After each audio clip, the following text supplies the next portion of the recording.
Les exemples récents sont légion. Au cœur de la crise sociale, les élus deviennent parfois des cibles. Ces derniers sont de plus en plus critiqués, injuriés, menacés, voire molestés. Hier, c'est le maire de Saint-Dié-des-Vosges, David Valence, qui a révélé avoir porté plainte pour injure publique à caractère homophobe. David Valence est notre invité ce soir depuis Saint-Dié. Bonsoir. Bonsoir. Alors votre plainte date du 22 septembre dernier. Elle concerne donc des propos homophobes publiés sur un réseau social.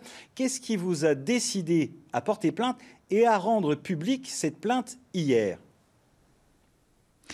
Alors j'ai toujours vécu ma vie sans dissimulation. J'ai d'ailleurs gagné plusieurs élections, sachant que les déodaciennes et déodaciens connaissaient ma vie privée. Pour autant, quand des attaques s'étaient produites jusque-là, elles avaient eu lieu en période électorale. Et ce qui m'est paru grave au mois de septembre, c'est que ces propos orduriers avaient été prononcés hors de tout contexte électoral. Et c'est la raison pour laquelle j'ai souhaité réagir.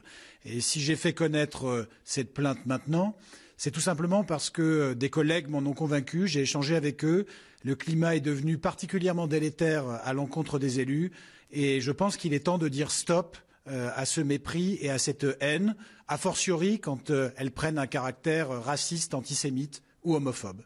Alors qu'est-ce que traduisent justement ces injures, cette violence qui s'exprime de plus en plus ? Est-ce que c'est l'expression d'une crise sociale profonde avec des élus qui sont en première ligne et qui finalement prennent la colère aussi de la société ? Vous savez, quand on est maire, quand on est élu local et souvent quand on est parlementaire, on est à portée d'engueulade. Donc c'est vrai qu'on a tendance à focaliser un certain nombre parfois de pensées et d'hostilités qui ne s'adressent pas à nous, sur le fonctionnement social en général, sur le fonctionnement même de la mondialisation. Et donc on est le réceptacle parfois de cette hostilité. Pour autant, et je tiens à insister là-dessus, dans la manière dont j'ai vécu ma vie privée jusqu'à présent, à Saint-Dié-des-Vosges, dans la quasi-totalité des cas, j'ai toujours rencontré au mieux de l'indifférence et parfois même plus que cela, du soutien.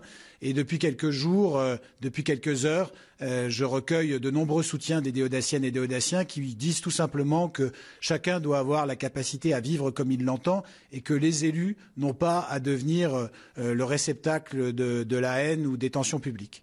Alors, faut-il légiférer pour mieux protéger les élus aujourd'hui ou pour maîtriser la parole sur Internet ?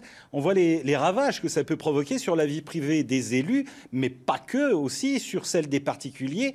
Il y a du harcèlement aujourd'hui sur les réseaux sociaux. Est-ce qu'à votre sens, il est nécessaire de légiférer plus fortement sur le sujet ? Je pense qu'il faut d'abord alerter toutes les personnes qui sont victimes de ce type de propos, quels qu'ils soient, ou de harcèlement, qu'elles peuvent et qu'elles doivent porter plainte parce que Internet est un espace public.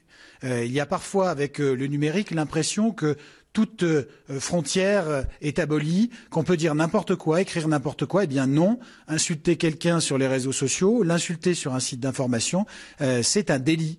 Et donc, quand on est victime, il faut bien se rendre compte qu'on a, je le disais, le droit, mais même le devoir de porter plainte pour faire respecter la loi telle qu'elle est aujourd'hui. Vous savez, dans l'essentiel des cas, sans parler de durcissement, la loi n'est pas appliquée parce que les victimes elles-mêmes hésitent à porter plainte. Elles considèrent que Facebook est une sorte de prolongement de l'espace privé et pourtant elles souffrent de ce qu'elles peuvent lire. Je dis le contraire et il faut dire le contraire.